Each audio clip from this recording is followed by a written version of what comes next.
Welcome, everyone, to the Earned First podcast. My name is Arun Sudhaman. I'm the founding editor at Earned First, and very happy to be joined on today's podcast. We actually have two guests. We have with us from Burson, Asia Pacific Head of Intelligence and Transformation, Mr. Red Surtida, who's based in Singapore. Red, welcome to the podcast.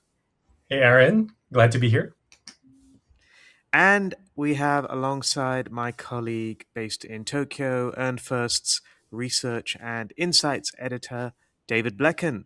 Hello, David. Hello. Hi there. So we're going to talk about, GEO, generative engine optimization. Broadly, it's got to be the topic of the, not just the month, but of the year, I feel, in the PR world. Every day, I feel some people are talking about it. And they often talk about it as if they've just discovered it, which is a little disconcerting, I find. But we are with people who definitely haven't just discovered it. Burson has just released a credibility paradox study, which they completed with a company called Profound. And it throws up some quite interesting findings into how GEO is evolving. And David is more familiar with some of these findings, so he will be perhaps adding some color and insight and questions as this discussion progresses. But one of the key findings, I think, Red, that we could start with is that showing up in AI answers, isn't really enough. It creates something of a, perhaps even a visibility trap. Um, Yes, now we know that AI is summarizing brands, presenting brands, showcasing brands to millions of people via AI platforms. Um, but how much does that matter if people are not actually believing what those AI platforms are actually telling them? Yeah, I think that is where the shift is happening. Mhm. During the way we look at it, the first phase of GEO was about just showing up, right? A lot of brands, a lot of organizations wanted to be present, but Mhm. visibility alone without believability is exposure without influence, right? So Mhm. visibility alone does not drive action, and if your goal as an organization or as a brand is impact, you need to be credible. You need to be believed by your stakeholders, your audience. And if you're just focusing on just showing up, your impact is often short lived. And this is where reputation will come in because it's just not about being visible, but also having that credibility with your audiences. Mhm. Can I just something that I found interesting about this research and some of the sort of assertions that were made around the research were that this the fact that visibility is not enough, but hasn't that always been the case? I mean, why is that different now with AI, with GEO? I mean, hasn't it always been the case that just sort of being present and being visible is not really enough to, you know, to build? Yeah. And that's exactly the point. Because right now, a lot of brands and organizations are just focusing on being visible. But if you take a look at the other channels, the other touch points that we play in, like social media, uh, earned media, paid media, even, right? Just being there. If you're spending money running paid media ads, but if your content is not credible, then you're just wasting money. And that's the same thing for AI. And what is it that AI is actually rewarding? Because obviously brands are going to make lots of claims, um, and presumably the AI platforms are looking to verify those claims in one way or another. Um, how does that actually work, and what does that mean for the reputation investments that companies are making? Yes, that's a very good point because at the end of the day, most brands, most organizations, what they will do is they will build an ecosystem, or at least the advanced organizations that are uh, looking into getting into AI answers. They will build a content ecosystem, um, tapping into earned media, own media, paid media, just to be able Mm. to get that uh, a foothold in the channels that matter to AI. But what we're forgetting would be even if you have that content ecosystem, but if your target audience, your stakeholders, don't believe the content that you're trying to push, then that is where the visibility gap comes in, the credibility gap, right? And yes, it's very easy or relatively easy to get AI systems to consistently favor your content, right? Um, we still need to take a look at the people angle because brands are forgetting that at the end of the day, their audiences are still the key decision makers, right? AI is just a touch point. It's an influencer, but your customers will still make that final decision. And do we know, because these algorithms, we don't necessarily have a lot of insight into how they work. Um, so do we know, for example, I mean, we hear that AI will prioritize authoritative earned media sources. So you could say perhaps it will prioritize better journalism, and you could then perhaps make the claim that better journalism is more likely to scrutinize claims that brands are making. Are these reasonable assumptions to make, or are we kind of getting ahead of things?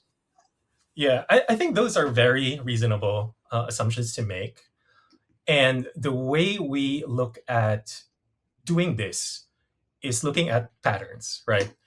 Most of the audits that we've done, I think we're up to 70 plus now audits on across different industries, across different brands, in across different markets.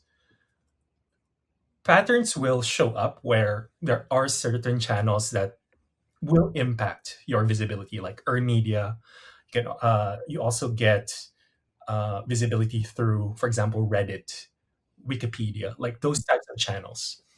But it also depends on the industry and the markets. Like, for example, if you take a look at markets like Japan, China, Korea, the relevant channels within those three markets are either semi closed or closed ecosystems.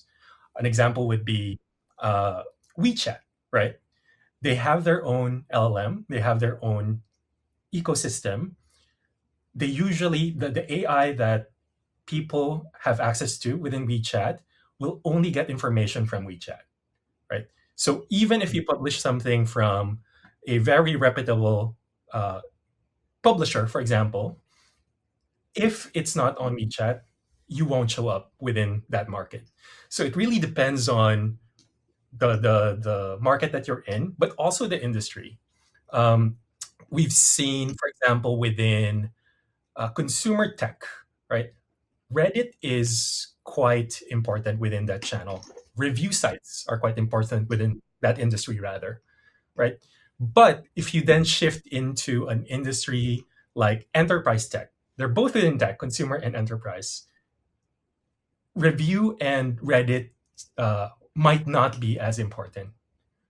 So a lot of factors are playing into it, and that's why we advise clients to not just rely on what's readily available online about advice on GEO, but actually do the audit because you need to know what are the relevant channels, what are the relevant formats, even like are videos important for your industry, for your brand, um, are influencers important, right? We've seen brands and industries where LinkedIn is quite relevant, like they show up in citations. Um, and then, of course, you need to take into account believability. If you have seen the report, it says that leadership is actually quite low when it comes to believability. So even if they are being like LinkedIn is being cited, uh, audiences are not believing the things that they see on there as much. David, I wondered if you wanted to come in now if we talk about this leadership problem, because you had led our coverage of this report um, with the headline that leadership lacks credibility in the GEO era, and that the study found that um, corporate leadership is largely ineffective in building reputation in this context. Yeah. Um, I mean, yeah, I mean, I have a few questions about this, but, do you have a sense of why this is, Red? Why, um, was this a surprise to you when this finding came out of the research? Was it surprising or was it something you expected? For me, it was a bit of both. Like it's surprising that it's that low. Um, but if you take a look at how people are writing content on LinkedIn, for example, because it is the main channel for leadership content, I can see why it's low, right? It's the way leaders are creating content on their channels. And just open LinkedIn and you will see a lot of clickbaity content right now. And I think that is where the gap is coming from. And I think as PR professionals, we're also to blame on this because we have uh, made it so that that is the case. That is the environment leaders are creating content on. So I mean, do you mean it's just that there's, is it the question of authenticity? There's just not enough authenticity from leaders. They're playing it too safe, or you mentioned clickbaity stuff, but I mean, often it's, we see virtue signaling and all manner of things like that. But it, is it Is just it AI generated content that's to blame? This would be kind of ironic, I think, that AI Yeah, is actually to blame for AI platforms also ending exactly. up, yeah. and and I think it's also because like LinkedIn content, even X, are being cited by these LLMs, by these AI answer engines, right? So they are showing up.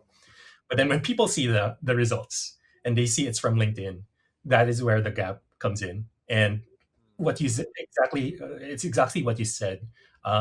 Some of them can be AI slop, some of them can be virtually signaling. So there are a few factors playing into it, and I think it's a good opportunity for executives, for leaders to now take a look at how they are creating content, um, and how can they be more relevant, more credible now that AI is actually citing them. And do you have any words of advice on how they can be? I mean, is it just a case of being less polished, being, more true More to human. themselves? Yeah. What would you say to them? Aside from, I think aside from getting in touch with us to help them with their content, definitely being more authentic, right? Because a lot of leaders that we see online are either trying to fit a mold uh, because they see other leaders doing it, their peers doing it that way. Um, so it seems inauthentic, um, but also lacking proof when it comes to the way they create content. It can seem too focused on selling, on to marketing, uh, and not enough authenticity around what they're publishing. Do you think the industry has perhaps overestimated the value of executive visibility, while underestimating the value of proof? Is that Would that be fair to say? I think that's a very complicated situation. I would say it's a bit of both because we do need proof, even if AI wasn't around, right? Uh, but because executive visibility works, that's why a lot of executives are doing it. But I think in terms of how we do it, how content is being produced, how executives are being positioned, there is a lot of opportunity to work on. And I think AI is shining a light on it, um, making it one of the bigger opportunities for us within the industry to work on.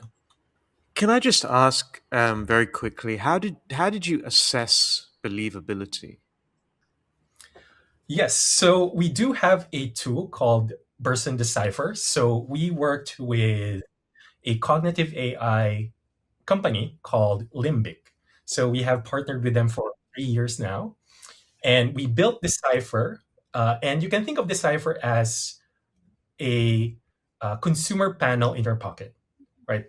So this specific tool, what we do is we put in content. So any type of content you can imagine, be it social media post, a press release, for example, and statements, right, about the specific areas that we wanted to cover for this study. And then what this tool will do is it will assess two things. The first one would be how believable that piece of content is, piece of statement is to a specific target audience. And then the second one would be how engaging will it be? So for this study, we focused on believability, which is how relevant that content is. And it gave us different scores, different forecasts for each of the piece of content that we covered. And the good thing about this tool is it's not retrospective, so it doesn't take a look at what happened, but it's trying to predict how people will react to that specific piece of statement, right? So it's taking into account the historical data, but it's giving us a prediction as to how people will engage them. So, what about the importance of the workplace when it comes to believability? Um, One of the findings that David highlighted from the study is that employee experience is one of the strongest credibility signals when we're talking about AI generated content, well, or AI generated answers, let's say. Um, but how does employee experience show up in these types of platforms? Is it something that's being given a lot of priority to? It's one of the I think it's more on it depends on the type of prompts being used by target audiences, right? And the good thing about uh, employee experiences is that it is a credibility multiplier. It does show up in AI answers, but because it provides human experience on how a company actually operates, it makes the answer a bit more credible, the content more credible. And I think you can compare it to how leaders, how executives talk about their brand, and then compare it to how employers talk about their brand, right? Their company. And because of who is talking about the content, it makes sense that employees are more credible in the eyes of the different stakeholders, right? So now brands need to view workplace in terms of the reputation evidence system. It's not just about talent and culture, but it's about telling your brand story as well. Because when it comes to AI, it will get content from employee reviews, talent rankings, even labor coverage, right? Um, awards, hiring signals, those are things that will get cited by AI. All are getting signals in AI rewards. So it's quite important as well. So we need to rethink how we position employer branding. So it's not just an HR story. It's actually a reputation asset. We've said that it is very important for reputation for some time, and it sort of comes and goes. You see sometimes there's more importance given to those things, employer branding, internal communications, and whatnot, and then interest fades, and they go back to they take a back seat again. So is GEO now the thing that will change that? Do you think? Will they actually become core reputation functions? This is something that we believe in, because in terms of how we measure reputation, it's not just what companies or brands say about themselves, it's also what the different stakeholders say about them, right? It's also how what they do, right? And also what people actually believe in. And there are a lot of factors that will influence those four things, those four areas. And employee branding or employer branding rather, is one of them. One of the other things that I found interesting is that business decision makers find AI generated answers 10% more believable than the general population does, which I think probably mirrors our own experiences. Um, I certainly find that civilians, let's say, are less enamored with what they read on AI. Yeah. But what does that mean for corporates? Because it's easy to assume that everyone is thinking like you. Yeah, I think it's very interesting because in terms of us, like the people working within this space, we are a bit more familiar with AI and how it works. And it makes sense that the business decision makers actually would find AI generated answers a bit more credible because they know what the pitfalls are when it comes to these answers. So they are aware of the limitations. They know what to trust and what not to trust. And then if you take a look at the general public and the type of news that they see about AI, it's not surprising that a lot of them or most of them are a bit hesitant to believe what they are seeing. So this is now it's very important now to take a look at the believability factor of the content, especially for brands that are playing within the B2C space, right? Because the audiences, the stakeholders that you're trying to target are less hesitant or more hesitant rather to believe AI content. But for the B2B space, it's still important, right? To know because there are still a lot of decision makers that are not as um, exposed to how AI works.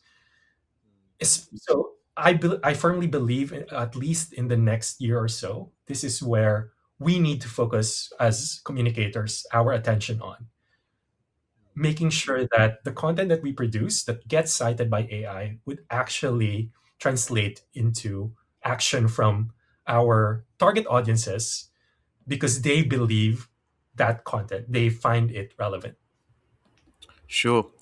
Um, and then another finding that I think is very relevant for us in Asia, no doubt, is that whilst there's, overall, yes, there are believability problems, there are also specific translation issues in, in regions where um, there are multiple languages, right? So how um, how can companies, brands, communicators overcome the English language bias of LLMs?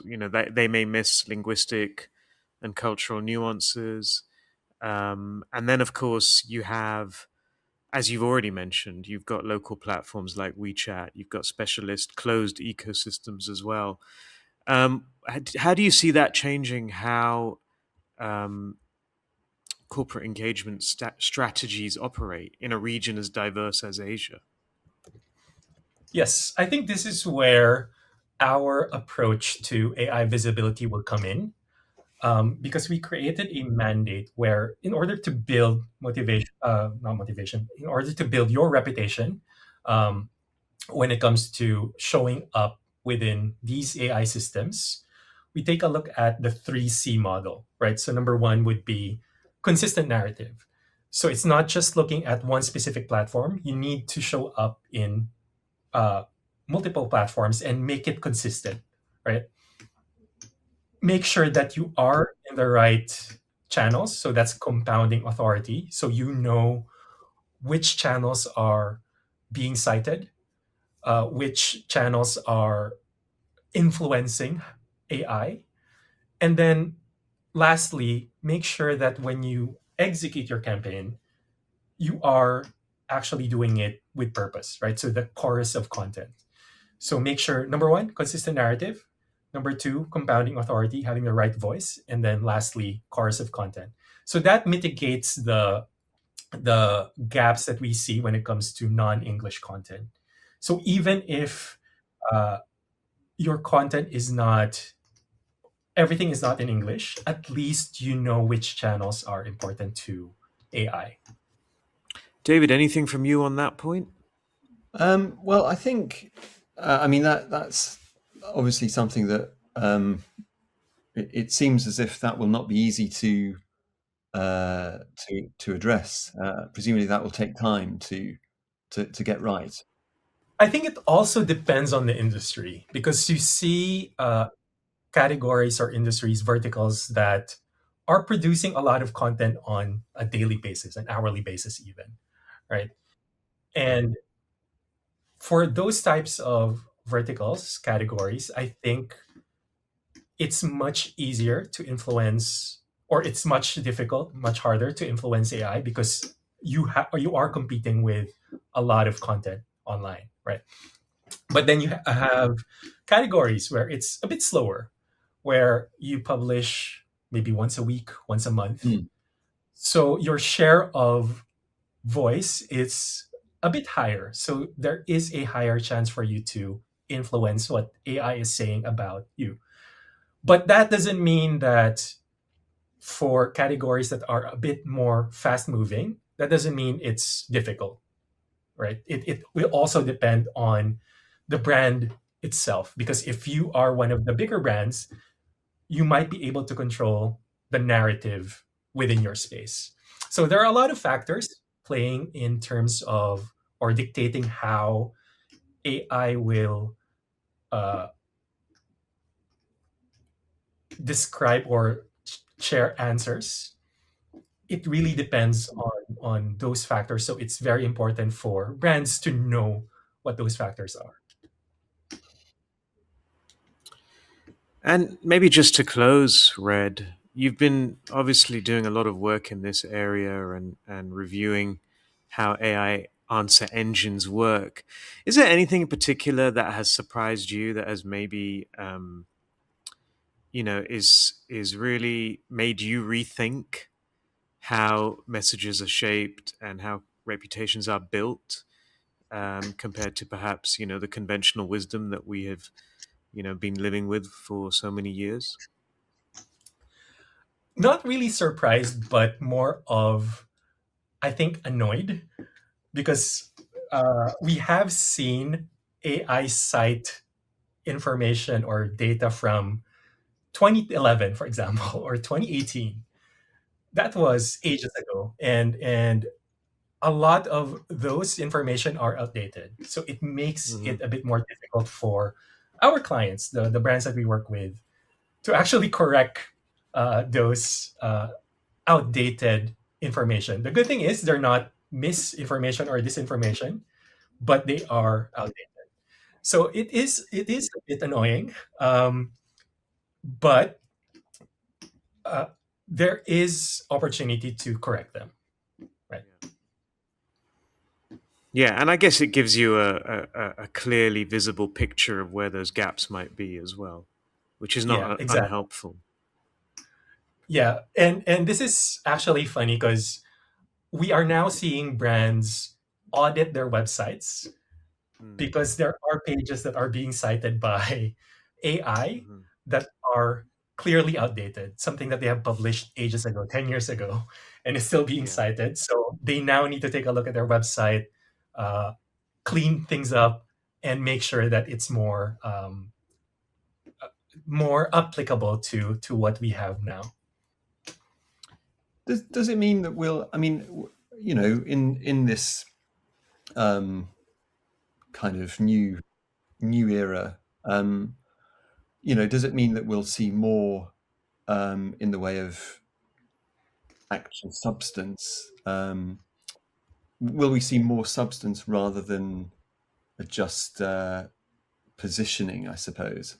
Do you think this will lead companies to pay more attention to, as you were saying, the website? They perhaps haven't prioritized it, and there's outdated information there. Will we now see more attention given to that, and more attention to the quality of content that they put out? Or being produced. Yeah, I think that is the ideal situation. But of course, that takes a lot of resource and time, which most companies, most brands won't be able to provide, right, or to access. So I think there is a move, or the ideal situation would be to move towards substance. But of course, not everyone will be able to do it. So Mm. some brands might look for a shortcut to Using appear. AI. Mm. Yeah, Yes, exactly. the But obvious shortcut. yeah, but would people actually believe what they see? Which is the question they Yeah. need to answer. Yeah. How do AI answer engines? What do AI answer engines think of AI content itself? Do they have any any particular preference for it or not? Yeah, I think so. I think it depends on the content because we have seen instances where AI is citing AI slop, which is the problem for most brands, right?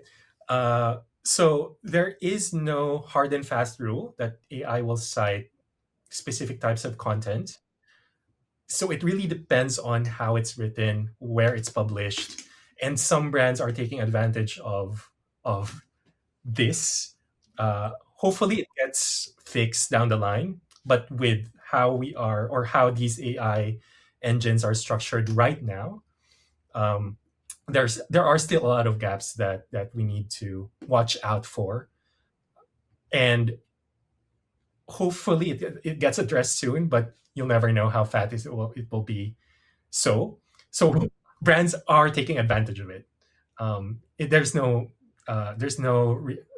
what do you call this? There's no rule right now. It's the Wild West. So brands are experimenting. Organizations are experimenting on the content that they're producing. Yeah. Um, and maybe just finally, Red, these, as we mentioned before, these algorithms are black boxes in many ways. Do you feel like there's a possibility they could change a lot? Because we are relying on how they perform today. Um, what's to say that all of a sudden they won't start um, prioritizing different types of media in Yeah, 6 or 12 months time? yeah, and you'll never know because if you take a look at what has happened in the past, I don't know, 2 years, even 1 year, a lot has changed in terms of how things are being cited. So you'll never know what will happen in the next 2 months or even by tomorrow, right? Um, and this is why brands and organizations need to be on top of what's happening because you'll never Mm. know if your current plan, your current strategy might be outdated in a couple of days or weeks. Okay. Well, keep us posted. Um, and thank you very much for your time. Thank you as well, David. You can find more about the credibility paradox study on the Earn First website. But a big thank you for listening to this podcast. And of course, as always, thanks to our production partners at Earshot Media.